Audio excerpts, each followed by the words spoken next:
again, we gather in search of the truth, dark, and mystery. It's the Drunk Turkey Show. Big development today in the investigation into the murders of 4 University of Idaho students. According to state and local officials and court documents, 28-year-old Bryan Christopher Kohberger has been arrested. He was arrested and arraigned this morning in Pennsylvania. We have new details on what Bryan Kohberger was doing right before his arrest. Police says a tactical team burst in to arrest the Idaho murder suspect. He was in pajamas and latest gloves, stuffing trash into Ziploc bags. Hey, greetings from the year 3000. It still sucks. This is Philip J. Fry, and you're listening to the Drunken Turkey Show. Your one stop for this sort of thing. Hit that button, like and subscribe. You know what to do, just like every other podcast. Just like every other podcast. What is up, everybody? Welcome back to the show. Hope everybody's having a good week so far. And look good to see everybody here. I want to say thank you to my mods. Thank you to the members and the subscribers. Give me 1 second. I got to move my mic and I don't want it to be too loud. There we go. Now it's appropriate height. Now I can hear myself a little bit better. I also want to say happy birthday to one of our mods, Chloe. Happy birthday. Hope you're having a good one if you're here. If not, if you're watching this on replay, I hope you had a good one. I hope you had a happy birthday. Good to see everybody. Oh, good to see you, Dr. Vona. If you want to jump on, let me know. I'd like to have your opinion on some of these things. I didn't know if you were working tonight or not, but good to see you. Good to see you, everybody. And so, well, tonight, guys, we're going to talk about the Bryan Kohberger case. There's been some pictures that have been released. There's going to be a new special on ABC 2020. It's a 2-hour special tomorrow night. I'm going to watch it. And so obviously this weekend, probably sometime, I'll probably do some sort of video or podcast on what was learned, the new stuff. But some images came out. There's been some new selfies of Bryan Kohberger. There's been an interesting take on some of the things that were written on Bryan Kohberger's door there. I mean, not on his door, on his work office board there. So we'll look at all those things and what those things could mean and so much more. So hit the like button, hit the subscribe button, ring that notification bell. What's going on, Mountain Mama? Coming in, love my turkey family, member for 30 months. Thank you so much. Thank you. I appreciate that. Yes, we hope you're feeling better as well. And guys, a little bit later this week, if you guys haven't seen, I had a video that I dropped referencing Timothy D's. If you haven't checked it out, I really, really would appreciate it if you guys would go and check out the video. It's an interrogation of a guy named Caleb Nanny, and he has been suspected by Timothy D's mom as possibly having to do with something with Timothy's death. Now, Timothy died a few years ago, back in 2022.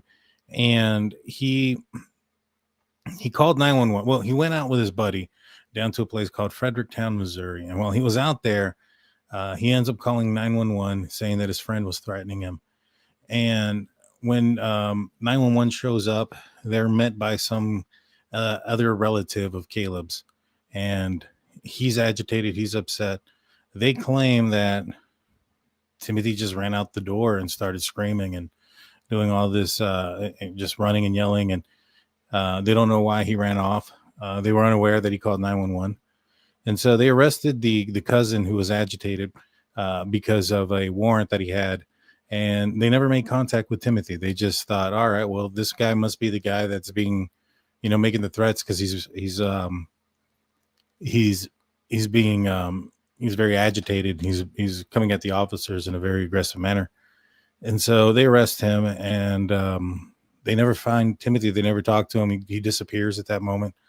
His remains are found about 200 yards or less than 200 yards away from where he called 911, which was outside of his friend's house. And he was the only person that Timothy knew. And, law enforcement went and they talked to Caleb Nanny, and I have a video that I put out of his interrogation. And in his interrogation, he talks pretty obviously that he may have had something to do with it. I'm going to break down those conversations probably early next week. But we discover in there that he says he's going to go help and try to find Timothy and all these things. But in reality, myself and Steve from True Crime Web, mainly him, have uncovered some Facebook messages that between Caleb Nanny and Timothy, where Caleb actually threatened Timothy that morning. And the last message that he sends to Timothy is a threatening message and saying that he's going to hurt him. And then about an hour later, Timothy's debit card is used, and $160 gets taken out, and Caleb ends up getting visited by the police. He gets arrested for a warrant and also for a gas drive off that him and Timothy did the night before. And he claims he's going to help try to find Timothy. Now, Timothy was missing for 5 months. Caleb was in jail for 40 days, and Caleb never tried to get in touch with Timothy. The last message he sent out to him was a threatening one. And so there's a lot more of suspicious stuff that goes into that case. I highly recommend you go and check out the video. I'd appreciate it at the end of this show. And we're going to talk more about the about that case. I'm going to have Timothy's mom back on the case. Another interesting fact that that we just kind of that I just found was in that interrogation. Caleb says that Timothy was walking around. So this is while Timothy was missing. That they were walking around the house, and Timothy just kicked some random item, and out falls an ID and a social security number, and that he thought that Timothy told him that he was possibly going to use that information to change his identity and run away, kind of giving an excuse as to why Timothy was missing. Well, we've uncovered some video, jailhouse conversation between Caleb and his sister, Winter. And during that conversation, they discuss when they found the ID and the social security number or the social security card for a woman that they claimed Timothy had. And so my question is, why are you lying about something like that that's trying to explain why he's been disappeared or why he's missing? To me, it's a pretty big clue that Caleb Nanny had something to do with it. But go check out that interview, and you guys let me know what you guys think. It was a good video. Oh, thank you. I appreciate that, Spicy Housewife. I appreciate that. Let's see. I just want to look up real quick, make sure I didn't miss anything. All right. So without further ado, let's get into today's conversation. Let's see. Oh, you look like you're driving there, Dr. Vona. All right. Sounds good. Well, first and foremost, I want to say thank you to Lori McNutt. She bought us 5 beers yesterday. And so I just want to say thank you so much for that, for coming through and being a true supporter of the channel. So first, without further ado, let's look at, this is something that was dropped and sent to me. I can't remember this guy's name, but he's a behavioral analysis, I believe. And I believe his wife is Korean, and she knows Korean, obviously. And he knows Korean. And he's figured out some of these writings on the wall here. Where it said, where this was at on the board there where Bryan Kohberger's office. Man, I'm sorry, I'm all over the place, guys. It's been a long day for me. This was Bryan Kohberger's office. This is the whiteboard, and this is a creator here on YouTube that understands what's written on the wall. So let's listen to it. Now, I know there's not a lot of folks out there that probably read Dr. or G. understand Korean well. I believe that's Fortunately right. For you, I do. So we're going to be able to translate what's written over here. Now, if you look towards the bottom, it says Kohberger in Korean. Pretty simple. Above it, from what I can tell, I think this is half of the name Bryan right there. So you're getting the second half of the name Bryan. So Bryan Kohberger. Nothing shocking. People write their names in another language all the time if they're studying it or they're interested in it. Now, what's interesting is what's above that. You see the word Cal. So I think a lot of people probably look at this and just assume it's a name. Somebody named Cal, something like that. However, it's not. It's the word Kal. And what that means is knife. So right here on this whiteboard, he has knife written there with brackets, emphasizing it. This is what's on his mind. And that's what you have to think about when you're seeing his apartment, his office. And this is true of anybody. Our environment reflects our inner world. He could have written anything on this whiteboard. And I know he's a criminology student, but Kyle writing knife, I think, speaks volumes about what's on his mind. I agree with him. And it's interesting that that word is written on this board here. You know, it's written in English letters, CAL, as how you would pronounce it. And then it is written in the Korean letters next to it. Now, he was close to a PhD student, Na-young Ko, who maybe I can't say for 100% certainty that this was who it is, but I would speculate to believe that that's probably who's writing these things with him.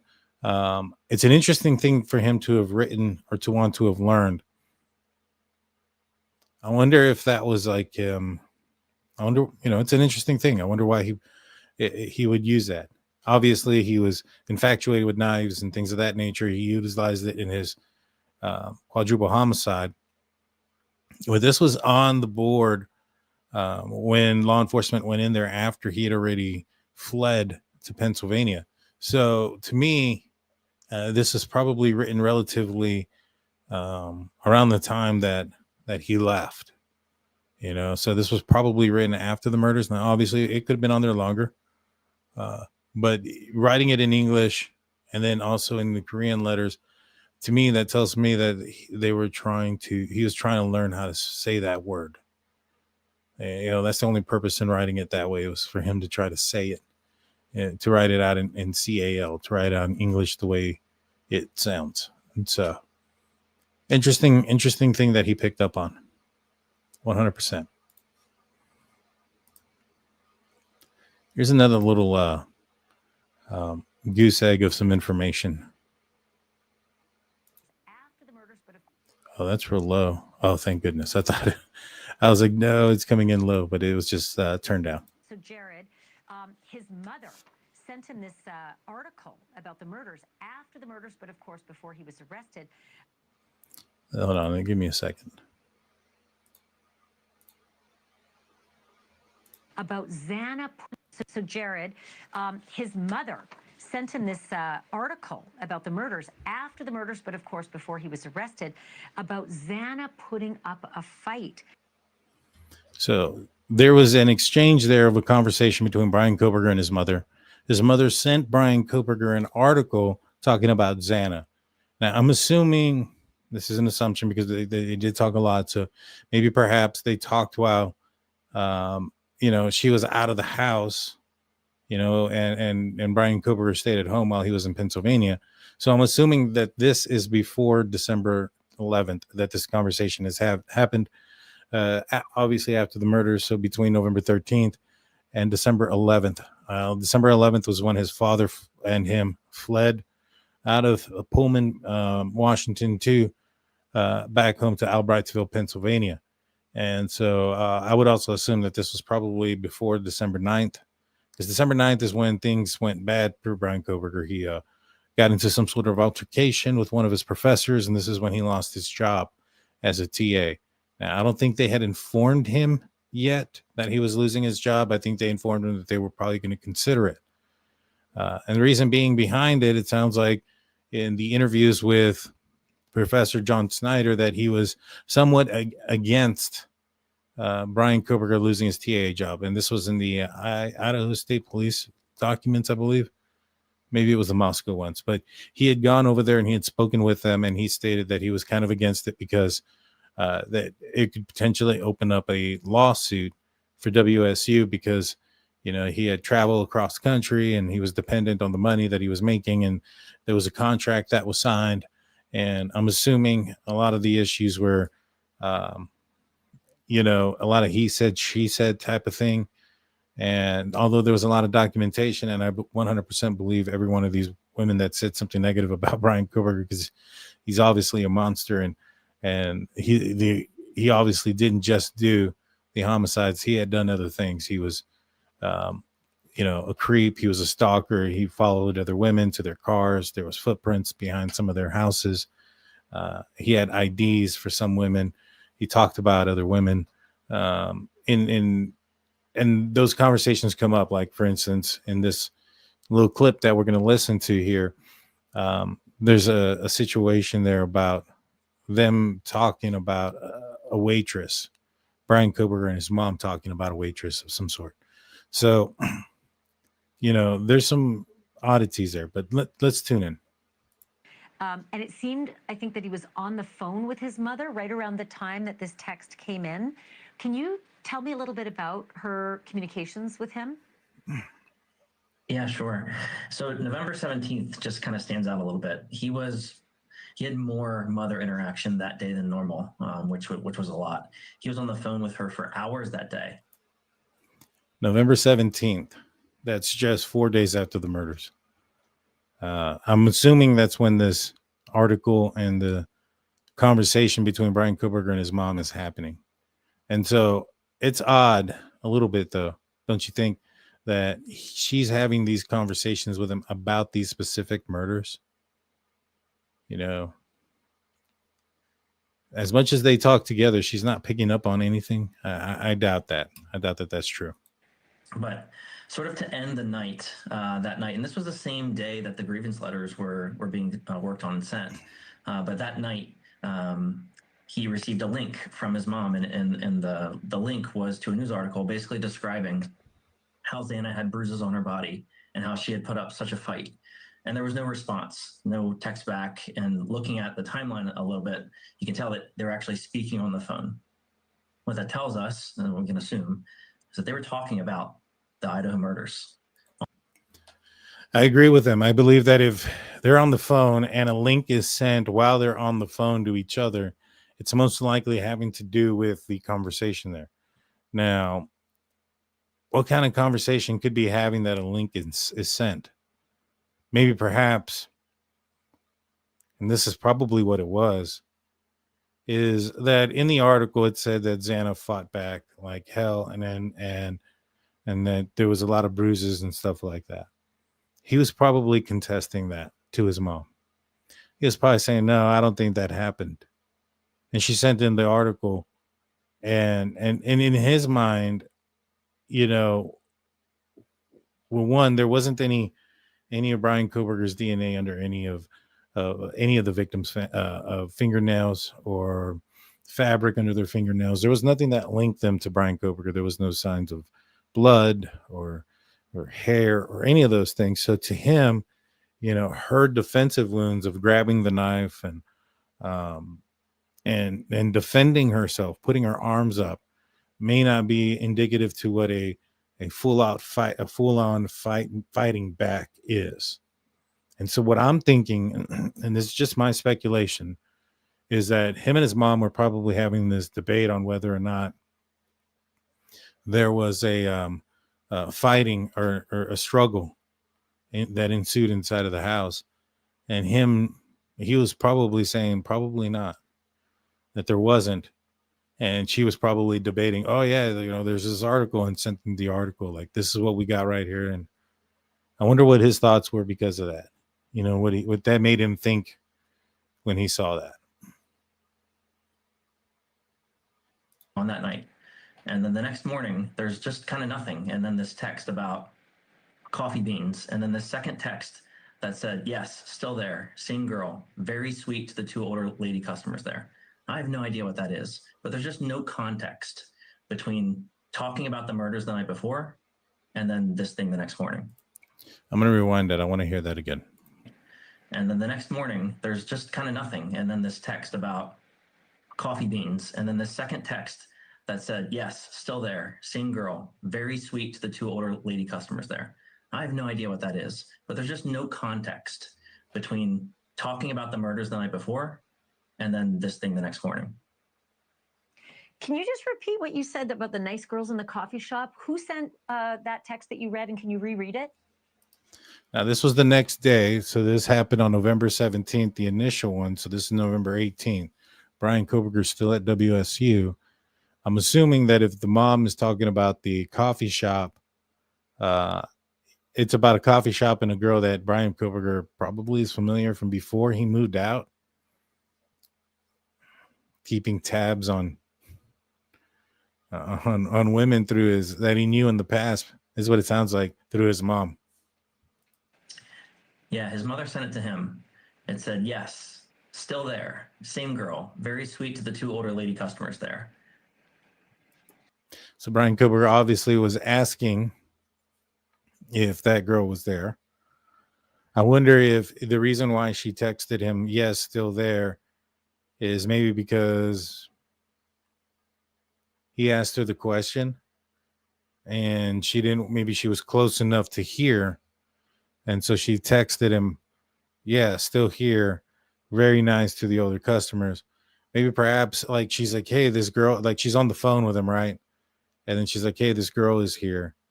Or hey, I'm here at the iced coffee, whatever. And then he asks, is that girl there? And she's probably close enough for her to hear. And so instead of verbally responding back, she texts him that. Still kind of weird, though. Real strange. I think that's probably what makes the most sense. You know what I mean? God, it's just If there eerie. had been something in Pennsylvania, I'm not sure. There's just no context. Well, all I can think of is that the vegan restaurant where the girls work, maybe that was considered a coffee shop. But is there no context because he deleted so much stuff and it was just unretrievable? So that's the tricky part is when you look at their communication, it looks like he might have been deleting some of his side of the messages. But there's also this complicating factor that they're on the phone all the time. And so the context could just be a voice call that we don't have the words for. A voice call we don't have the words for, which is basically what I'm assuming is what's happening there. And based off of the small amount of words that is going on back and forth, I would assume that the conversation there is one that's happening in real time, and she's getting close enough for this person to be able to hear her talk, or maybe she's ordering, or maybe she's right about to order, and she texts him instead the answers of the questions that he's looking for. And based on the way he is, mother, are you there? Father, why isn't mother answering? Yada, yada, yada. Can I call you? Can I call you now? I wouldn't be surprised if he's like, is she there? Is she there? What is she doing? Are you there? Like, why aren't you answering me? And then he gets the text message. I wouldn't be surprised if that's how that conversation went. It's insane. What's going on, Great Dane Mom? She goes, as an Idahoan, I am pissed. Yeah. I agree. It's just, American. It's a human. I'm pissed too, because of what this guy's done.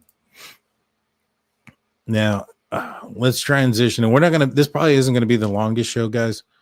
And so we're just going to transition now into some of these images of Bryan Kohberger that have been released. Some of the selfies that he took. Kind of what it is that he's taking pictures of, what he's doing. Now, this one's interesting. He's just kind of staring off straight, trying to look stoic or something. Looks stupid. But he's looking off straight, off into the distance, forward, with the camera downward, looking up at him at an odd angle. One thing I noticed that he captures is it looks like some fingerprints or finger, like if he went jogging or something and then somebody touched him on his shoulder. You know what I'm saying? Right here. Let me pull it up. Let me enlarge it. Like he was like, and like the sweat underneath the shirt kind of left that behind. Maybe that's why he took the picture, because somebody touched him. These are from an ABC 2020 promo video that is going to be for a video that's going to be airing out tomorrow. And obviously, and of course, we're going to be covering all the stuff that comes out. But these are some of the images that came from that. But yeah, showing off his haircut. I don't know. His hair's kind of long in this one. There's other pictures where his hair's shorter. I'm not sure if it's the same day, because when you mention the haircut, the hair does look a little bit longer in this image than in some of the other ones.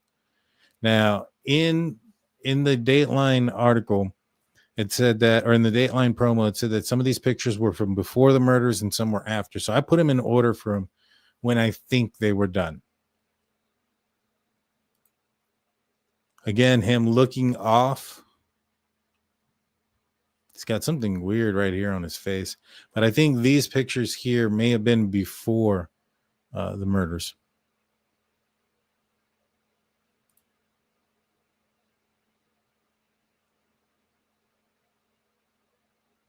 See, his hair looks a lot shorter here on the sides. And I think he was just taking pictures maybe because he just got the haircut on this one. Maybe he was looking around, seeing how it looks on the sides. Seems pretty, what's the word I'm looking for? Like narcissistic? He was insane looking for sure. Oh, yeah, he's definitely insane looking. Like the shower curtain in the back. It's there in a few images. Now, I know that, some may argue for Bryan Kohberger's favor and say, well, he was leaving for an extended period of time. He didn't want it to smell or something. That's why he took it off and threw it away. I don't think so. I think he took a shower, obviously, after he committed the murders. And I think he was concerned about anything being stuck on it if his house got searched.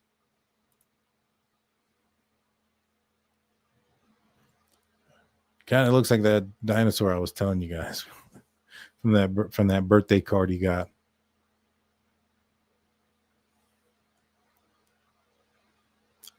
He's just stone-faced. No emotion. There's nothing there.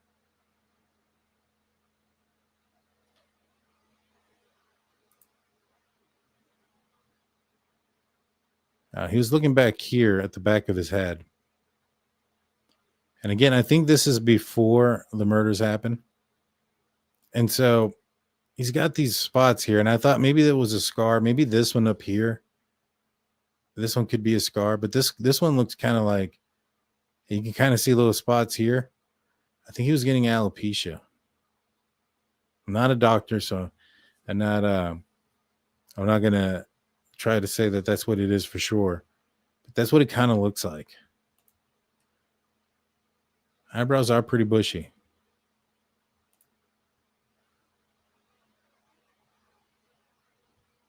Now that you mention it, yeah. His eyebrows are very prominent. Yeah, going too fast.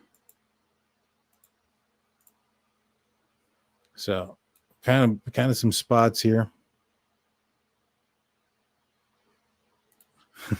I can talk narcissism, but not so much alopecia. That's true. Now, I think there's like myths about it. Some say it's genetic, some say it's something. I don't know. I don't think there's any real like answer of how alopecia occurs. And some folks, some say that it can be induced by stress. Like if you have it and you get stressed out, that it'll become more prominent. It sounds like he was going through a lot when he came to his job. He was on the verge of getting fired and things of that nature, arguing with a lot of people. Not saying that's the cause of it, but this one over here at the top looks more like a scar. But here you can kind of see where it's kind of thinning out here, and little spots there and spots there, big spot here. I mean, this could also be, something else, but you have all these little spots around his head.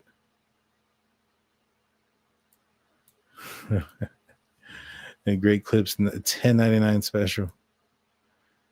Yeah. But I think he's checking out his haircut.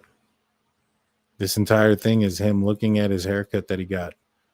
Some of these, I think maybe perhaps this one's before, because look at how shaggy his hair is. Even the top part compared to that. This is a fresh cut.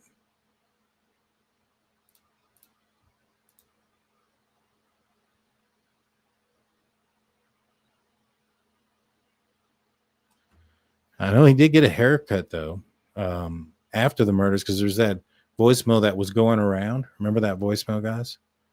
I think that maybe had been impossible. Meth scars. I've never heard of that. I mean, I've heard of that, but I've never heard of that on the back of the head from hair. Interesting.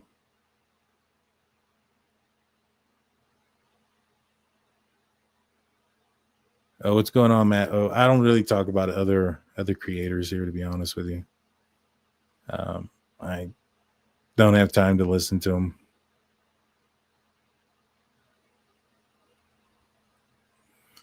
Let's see. Why does it keep jumping around to this one? This creepy. Yeah. They're all creepy. This is another one that dropped out. As you can see, he's got a little bit more facial hair. I think this one might be also in Pullman. I mean, I could be wrong, but that curtain looks familiar from the apartment curtains that were in his back in his apartment complex. I mean, in his apartment. He's got the headphones in. This one looks like the camera might be a little bit further away. And again, he doesn't really, in some of these pictures, he looks right at the camera, but in many of them, he's looking like past the camera.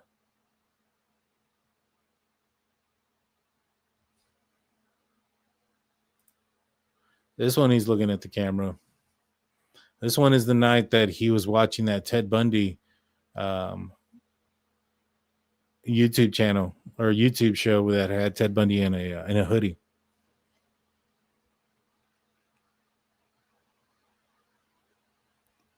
Y'all think that's the shower curtain? You know what? You're right. That is the shower curtain. That is this. Yeah.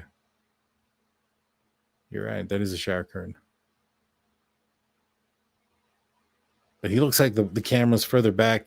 And it appears that the light is off in there.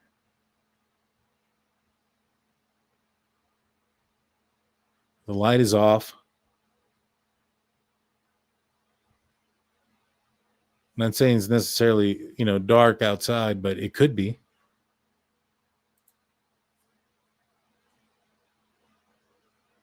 This is him playing cosplay for trying to be Ted Bundy.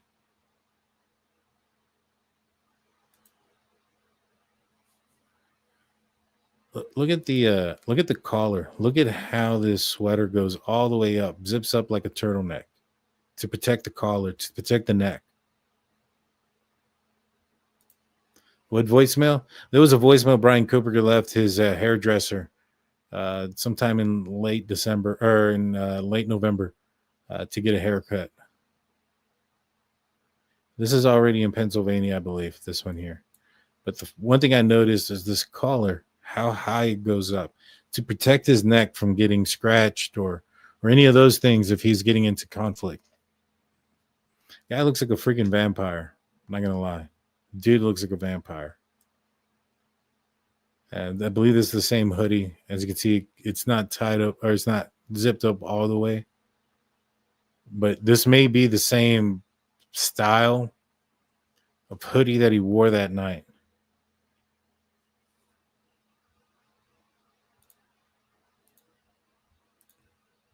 Justin Moto X95 coming in with $4.99 super sticker. Thank you so much. We appreciate you. So I believe that's the same hoodie. I think that's the same night. Creepy ass dude, man. Creepy looking dude.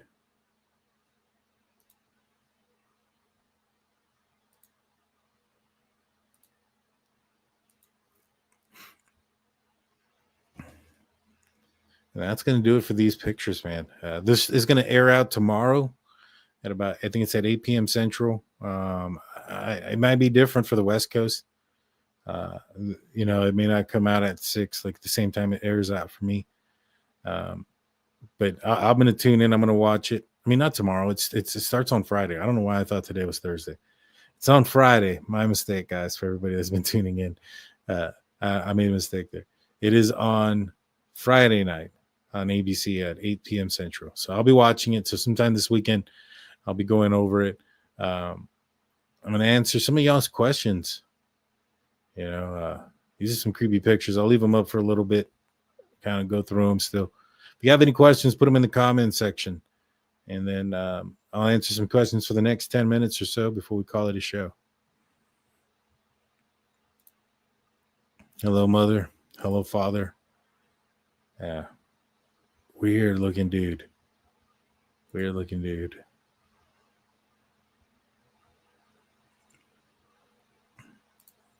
You think he looks normal in this picture? I don't think he looks very normal. This guy looks like Count Dracula. I mean, for real, the guy does look like a vampire. His eyes are telling the truth. Yeah, he's got some evil looking eyes. He's got some bushy eyebrows too. But for Dylan to notice him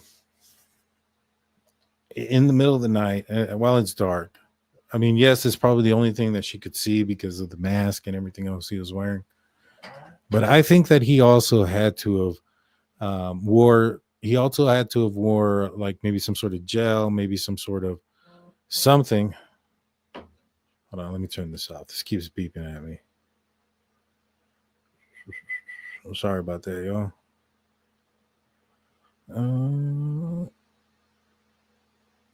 Are there more pictures? Hold on.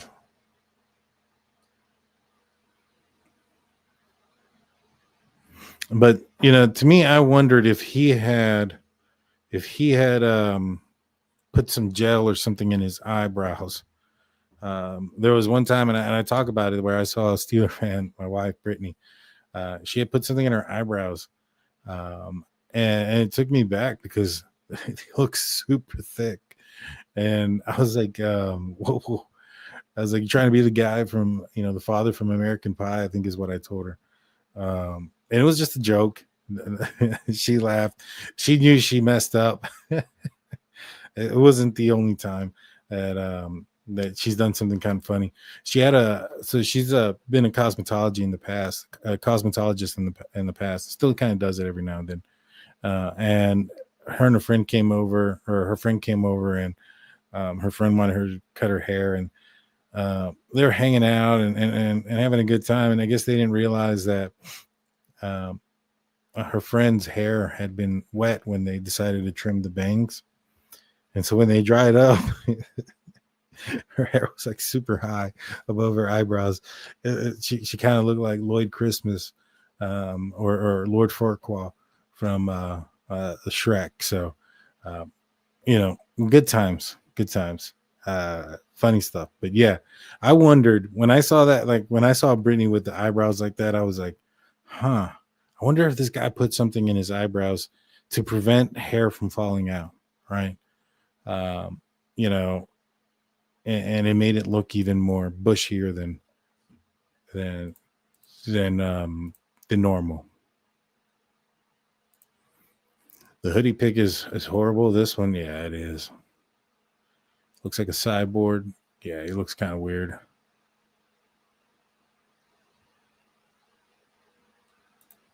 Put all the pictures we've seen. Like all of them of him. There's quite a few. Why it's a long face.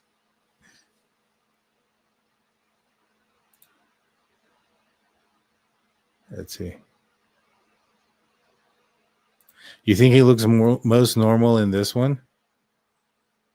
I don't know. He looks weird. He looks weird to me. He just looks like a weird dude.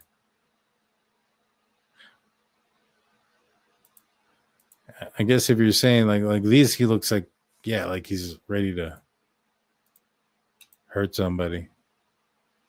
I thought maybe this one he looked kind of normal. He just looks out to the distance.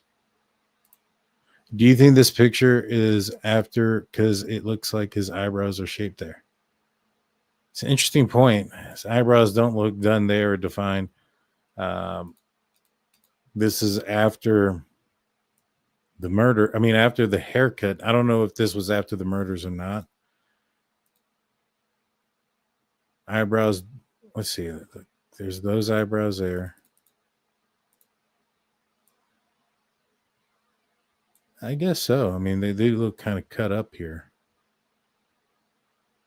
Like this one does look kind of weird. You could be onto something there.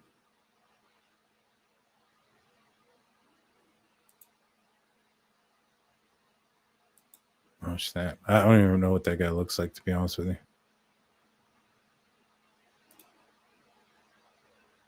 Exactly about the vampire nod is so fantasy based. Yeah. Yeah, he looks creepy.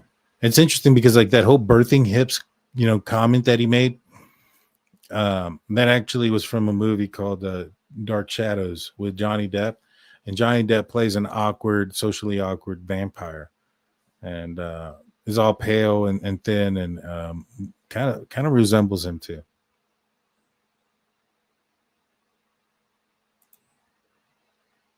Yes. He looks like he could pass off as that guy. I can't say the name. I'm going to butcher it.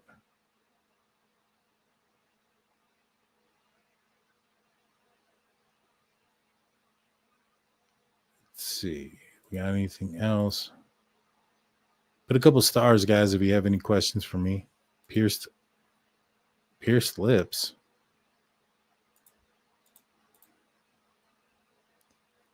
I don't think so. Maybe chapped lips. This. Chapped lips, maybe. I don't know about pierced ones.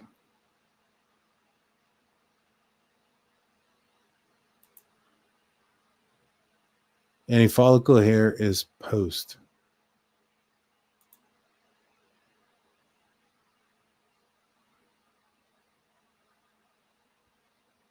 So yeah. Eagles tomorrow. Who do the Eagles play tomorrow? I don't remember who they're playing. I hope they do well.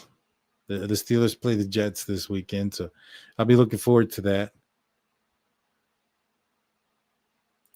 This one where you think he looks like inside looking. Interesting. Chapped lips from thumb sucking. Yeah. Well, if his lips are chapped now, it's not from sucking thumbs. Eagles goes home to the Cowboys. All right, yeah, I'll probably be going for the Eagles too on that one. Sorry, Cowboy fans. I live in Texas and I'm a Steelers fan. I'm done dealing with the Cowboys. But yeah, guys, hit the like button, hit the subscribe button. I'm going to be back on sometime probably tomorrow. Talk a little bit more about either the Lily and Jack Sullivan disappearance. I do want to break down more of the Timothy D case sometime this week as well. Like I said, we got some conflicting information about some of the things that he was saying in his interview. Please, if you haven't checked out that interrogation video, go check it out. There's a lot of weird things in the Timothy D case. There's the fact that, on the law enforcement side, they had cadaver dogs go out there and search in the area where Timothy D's had called 911, and the cadaver dogs hit on a storage nearby, not too far from where his body was found, and that storage belonged to a police officer. They ended up not searching for they didn't search it. And then his remains were found on a judge's property, inside his property in a tree line. There are some. Remember when I told you at the top of the show, there's a ATM withdrawal? Well, that footage gets struck by lightning, according to the law enforcement.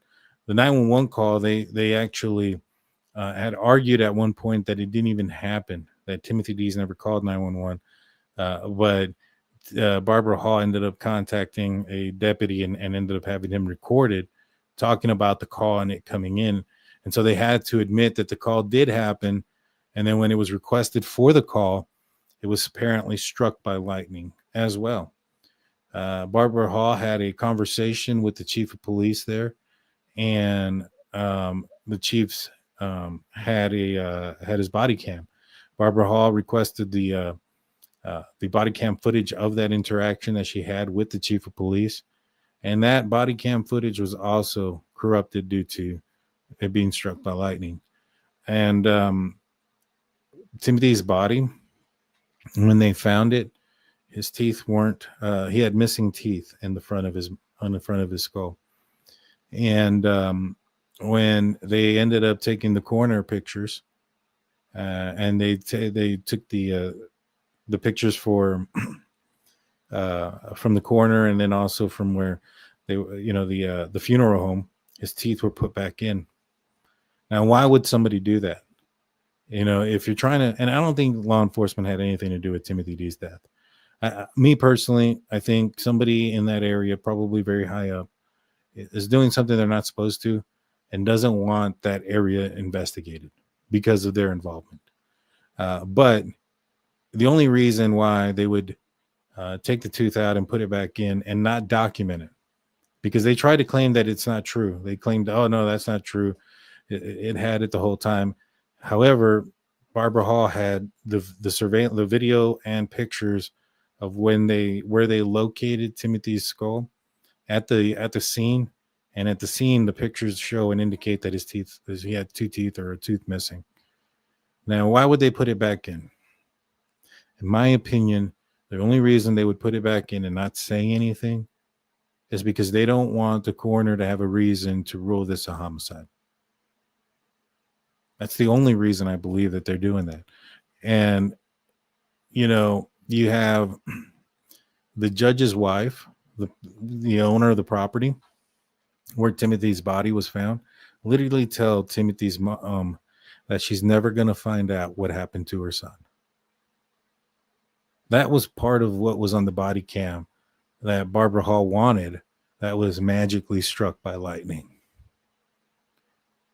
Because that happened at some sort of event. And so there's just so much there. They don't want to investigate it. You have a guy that is making up excuses in Caleb Nanny saying, oh, Timothy D, he kicked a random box and an ID and a social security number for some lady falls out. And he starts to tell the officer, I guess, he started telling me that he was going to run away and change his identity. I guess he was being real about that, trying to give an excuse as to why he was missing, and try to blame it on him going and changing his identity. But then in a conversation with his sister that we have footage of, he tells his sister, remember that ID we found? And he's talking to his sister about him and his sister finding the ID, not Timothy D's. So they were trying to lie and come up with an excuse for why he was missing. Why would he do that if he had nothing to do with the crime? And if you listen to the interrogation video right off the bat, he says something to the effect that he had told Timothy that nothing bad was going to happen to him if he went with him to his mom's house, or to the back of his grandma's house in a tiny home that he built. And another part of his conversations with law enforcement, he says that at some point he leaves to go hang out with a girl, and when he returns, Timothy is still there. And he somehow finds out that Timothy had taken pictures of Caleb's belongings and was trying to sell it to his friends on Snapchat. Now, my question is, how did he know what Timothy D's did on Timothy D's phone? A phone, by the way, that was never found.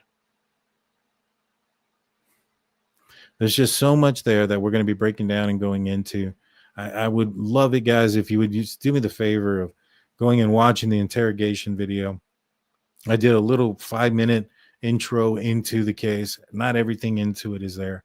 And then there's this interrogation that he had with law enforcement, and how law enforcement just passed by every single red flag as if it's not there. And then if you would do me the favor of sharing it, because Barbara Hall is follows the channel. She watches. She's been on the channel. And what we want is attention in this case.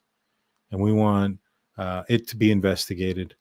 And we want to know why local law enforcement currently have no interest in investigating it, and have told her being Barbara Hall, to her face, that she's never going to find out what happened to her son. So if you guys would do that for me, I would love it and appreciate it. You guys have a great night. I'll be back tomorrow sometime, not sure what time, but I'll be back tomorrow. So make sure you like, comment, subscribe, ring the notification bell. I'll see you guys next time. Peace out.